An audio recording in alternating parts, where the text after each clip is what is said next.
भवानीपुर से रिकॉर्ड मतों से ममता बनर्जी की जीत। ममता बनर्जी ने 58,000 वोटों से बीजेपी के प्रियंका टेबरीवाल को चुनावी मैदान में पटखनी दी। जश्न में टीएमसी कार्यकर्ताओं ने दीदी की जीत पर अबीर खेला, एक दूसरे को मिठाई खिलाई और ढोल नगाड़ों के साथ ममता की जीत का जश्न मनाया। जीत के बाद ममता बनर्जी ने जनता को धन्यवाद दिया। कहा, टीएमसी के खिलाफ बहुत साजिश रची गई पर जनता ने हर साजिश को नाकाम कर दिया। भवानीपुर जैसी छोटी जगह पर भी सेंट्रल से 3500 सुरक्षाकर्मी भेजे गए। जब इलेक्शन शुरू हुआ था तब से बहुत सारे कॉन्स्पिरेसी हमारा पार्टी का खिलाफ में हुआ था।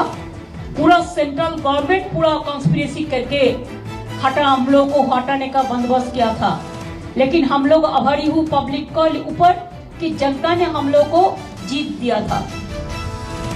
ममता बनर्जी ने लोगों को संबोधित करते हुए कहा, नंदीग्राम ना जीत पाने की वजह बहुत ज्यादा थी। ममता बनर्जी बोली, मेरे पैर में जानबूझ करके चोट मारी गई ताकि मैं चुनाव में ना खड़ी हो पाऊं, पर जनता ने मेरी जीत से करारा जवाब दिया। खुद इलेक्शन में लड़ा था, लेकिन वो कोर्ट में केस अभी हाजिर है। इसी के लिए सब जुडिस केस में हम कोई मंतव्य नहीं करेंगे। क्या क्या कॉन्स्पिरेसी नहीं हुआ था, मेरे को पाँव में भी चोट कर दिया था, जैसे हम इलेक्शन में कंटेस्ट ना करें। चुनाव आयोग ने ममता सरकार को पत्र लिखते हुए किसी तरह का जश्न न बनाने के निर्देश दिए हैं। चुनाव आयोग ने कहा, उपचुनाव नतीजे आने के बाद किसी भी तरह का जश्न न मनाया जाए। ममता बनर्जी ने अपने समर्थकों से विजय जुलूस न निकालने का निर्देश दिया।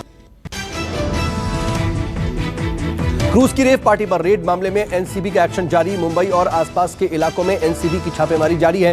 एनसीबी के डीजी एसएन प्रधान ने कहा, ड्रग्स नेटवर्क में जिस किसी का भी नाम सामने आएगा उस पर कार्रवाई की जाएगी, फिर चाहे वो किसी भी ओहदे पर क्यों ना हो। एक समान पैमाने से कार्रवाई करना और उसी पैमाने से हम लोग कार्रवाई कर रहे हैं और लगातार ये कार्रवाई आगे भी जारी रहेगी। और जो भी इसमें नेटवर्क में शामिल पाए जाएंगे, चाहे वो किसी भी ओहदे के लोग हों। मुंबई से गोवा जा रहे क्रूज पर एनसीबी ने बीती रात छापेमारी की थी। क्रूज में करोड़ों के ड्रग्स के साथ 8 लोगों को पकड़ा गया। हिरासत में लिए गए लोगों में 2 लड़कियां भी शामिल हैं। एनसीबी के मुताबिक मुंबई से क्रूज रवाना होते ही ड्रग्स वाली पार्टी शुरू हो गई। एनसीबी के मुताबिक क्रूज पर करीब 60 से 70 लोग सवार थे। सभी ने ऑनलाइन बुक करवाए हुए थे क्रूज के टिकट। एक टिकट की कीमत थी 80,000 रुपए। क्रूज को वापस मुंबई लाया गया। एनसीबी के zonal director Sameer Wankhede Mumbai NCB office में हिरासत में लिए गए लोगों से पूछताछ कर रहे हैं। आरजेडी में तेज प्रताप और तेजस्वी के बीच तनातनी के बीच ही तेजस्वी ने तेज प्रताप के आरोपों को सिरे से खारिज कर दिया। पत्रकारों के सवालों का जवाब देते हुए तेजस्वी ने कहा कि आरजेडी सुप्रीमो लालू प्रसाद यादव को बंधक बनाने का आरोप पूरी तरह से गलत है। लालू यादव को कोई नहीं बना सकता है बंधक। तेजस्वी बोले, लालू ने लंबे समय तक शासन किया। लालू प्रसाद एक सक्षम नेता हैं और उन्होंने मजबूती से शासन चलाया है। लालू जी जो है लंबे समय तक बिहार के मुख्यमंत्री रहे। 2 प्रधानमंत्री उन्होंने बनाया। आडवाणी जी को भी गिरफ्तार किया। तो उनका जो व्यक्तित्व है इससे मैच नहीं खाता है। पटना में एक कार्यक्रम में तेज प्रताप ने इशारों में तेजस्वी पर निशाना साधा था। इसमें उन्होंने तेजस्वी पर लालू को बंधक बनाने का आरोप लगाया था। कार्यक्रम के दौरान तेज प्रताप ने कहा, हमारे पिता को बंधक बना लिया गया, पटना आने नहीं दे रहे, अध्यक्ष बनने का सपना देख रहे हैं कुछ लोग जो है राष्ट्रीय अध्यक्ष बनने का सपना देख रहे हैं। आरजेडी में पिताजी को जेल से आए हुए महीना भर साल भर हो गया, हमारे पिताजी को वहीं रोक कर रखा हुआ। आरजेडी में मचे घमासान पर जेडीयू ने चुटकी ली। जेडीयू नेता नीरज कुमार ने कहा कि नीतीश सरकार ने बुजुर्गों के लिए पेंशन योजना लागू की है। अगर कोई बुजुर्ग नेता चाहे तो इस योजना के लिए अप्लाई कर सकता है। वरिष्ठ नागरिक एवं माता पिता भरण पोषण अधिनियम 2007 बनाया है, जिसमें मां पिता के सम्मान की रक्षा कर की कानूनी व्यवस्था की गई। ऐसी स्थिति में कानून बना हुआ है, कानून का अनुपालन के लिए कोई आवेदन देने की पहल करे, यह उनका विषय है।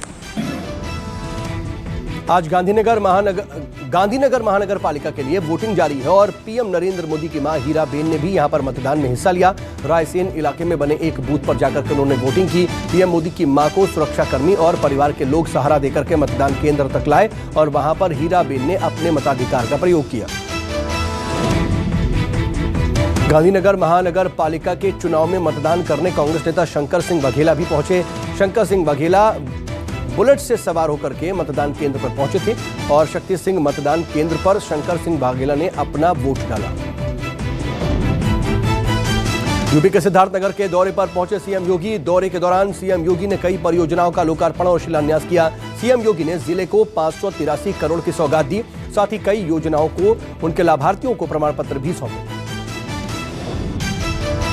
बीजेपी, बीएसपी और सपा के बाद अब ब्राह्मणों को साधने में जुटी आम आदमी पार्टी। लखनऊ में आप ने चाणक्य विचार सम्मेलन किया। इस दौरान यूपी प्रभारी संजय सिंह, प्रदेश अध्यक्ष सभाजीत सिंह और पार्टी के तमाम कार्यकर्ता मौजूद रहे। गांधी भवन में विचार सम्मेलन का आयोजन किया गया। यूपी चुनाव को लेकर के कांग्रेस की तैयारियां तेज। 2022 विधानसभा चुनाव में प्रियंका गांधी का साथ देने के लिए पर्यवेक्षक बनाया गया। छत्तीसगढ़ के सीएम भूपेश बघेल को वरिष्ठ पर्यवेक्षक बना करके वहां भेजा गया।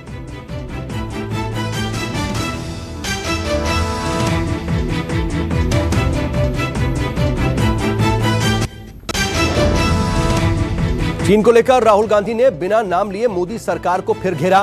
ट्वीट करके लिखा, चीन प्लस पाकिस्तान प्लस मिस्टर 56, यानी कि भारत भूमि पर बढ़ता चीन का कब्जा।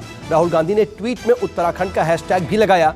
कुछ दिन पहले ही ऐसी खबरें आई थीं कि उत्तराखंड में चीनी सैनिकों ने घुसपैठ की थी। पाकिस्तान की एक बार फिर से ड्रोन वाली साजिश सामने आई। सूत्रों के मुताबिक पाकिस्तान ने ड्रोन के जरिए भारतीय सीमा में हथियार गिराए। जम्मू के पास फ्लॉय मंडाल इलाके में ड्रोन के जरिए आई थी हथियारों की खेप। सुरक्षा बलों ने पकड़ी ड्रोन से गिराए गए हथियारों की खेप। जम्मू कश्मीर पुलिस ने कब्जे में लिया। पंजाब के अमृतसर में बीएसएफ ने पाकिस्तानी तस्कर को ड्रग्स के साथ गिरफ्तार किया। पाकिस्तानी तस्कर तड़के हेरोइन की खेप भारतीय क्षेत्र में फेंकने आया था। सतर्क बीएसएफ जवानों ने तस्कर को धर दबोचा। तस्कर के पास से हेरोइन के 6 पैकेट बरामद किए गए। यूपी चुनाव में किसानों को साधने में जुटी बीजेपी। किसान महापंचायत में पहुंचे यूपी के कई मंत्री, कृषि मंत्री और डिप्टी सीएम फिरोजाबाद किसान महापंचायत में मौजूद रहे। इस दौरान भारतीय किसान यूनियन की महापंचायत भानु गुट ने किसानों की समस्याओं को खुले मन से उठाया और सरकार से अपील की कि किसानों की समस्याओं की जल्द निराकरण करे सरकार। किसानों के भारी विरोध के बाद धान खरीदी मामले में सरकार ने यू टर्न ले लिया है। आज से पंजाब और हरियाणा में धान की खरीद शुरू हुई। सीएम चरणजीत सिंह चन्नी ने धान की खरीद मोरिंडा अनाज मंडी में जाकर के शुरू करवाई और मंडी पहुंच करके सीएम ने कहा, किसी भी किसान को कोई परेशानी नहीं होने दी जाएगी। हर रोज फसलों की अदायगी की जाएगी। किसान प्रदर्शनकारियों के हाईवे जाम करने के खिलाफ सुप्रीम कोर्ट पहुंची हरियाणा सरकार। हरियाणा सरकार ने सुप्रीम कोर्ट में संयुक्त किसान मोर्चा के 43 किसान संगठनों को पक्षकार बनाने की अर्जी दाखिल की। अर्जी में नेताओं राकेश टिकैत, योगेंद्र यादव, दर्शन पाल का नाम शामिल है। सरकार ने जनहित याचिका में पक्षकार बनने की अर्जी दी थी। देश में वैक्सीनेशन का आंकड़ा 90 करोड़ के पार पहुंच गया। अब तक 90 करोड़ 51 लाख से ज्यादा वैक्सीन की डोज लगा चुकी है सरकार।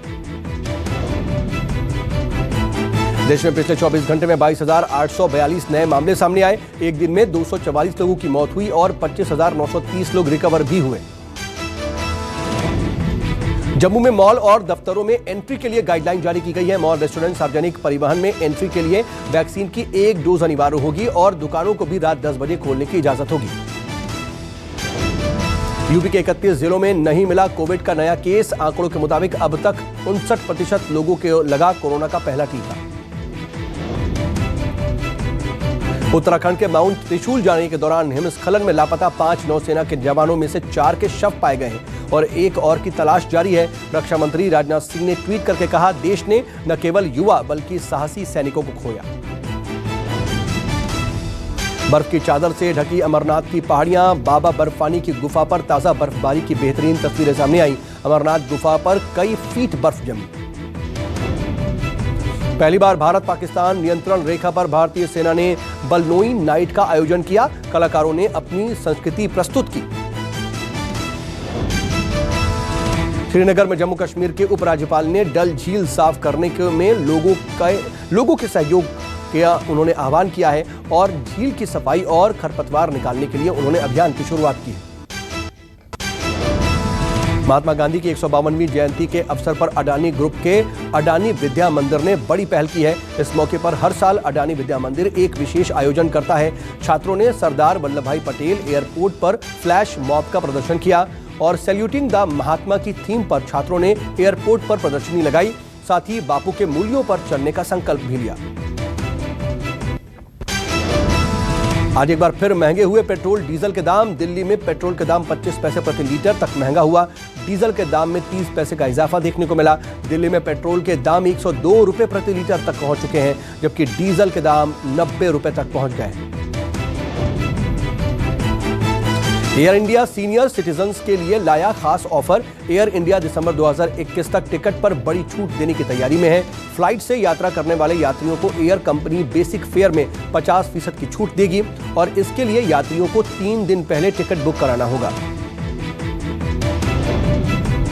अमेरिका के कैलिफोर्निया में कोरोना वैक्सीनेशन को अनिवार्य बनाने के खिलाफ स्वास्थ्य कर्मियों ने जमकर के प्रदर्शन किया। अमेरिकी सरकार ने स्वास्थ्य कर्मचारियों के लिए कोरोना वैक्सीनेशन को जरूरी कर दिया है। नियम के तहत सभी को जल्द से जल्द वैक्सीन की दोनों डोज लगा लेनी अनिवार्य है। अमेरिका के हार्वर्ड स्थित द्वीप पर लगी भीषण आग से 200 से ज्यादा घर और दुकान नष्ट हो गए। हाहाकारी आग ने पूरे इलाके को भयंकर नुकसान पहुंचाया।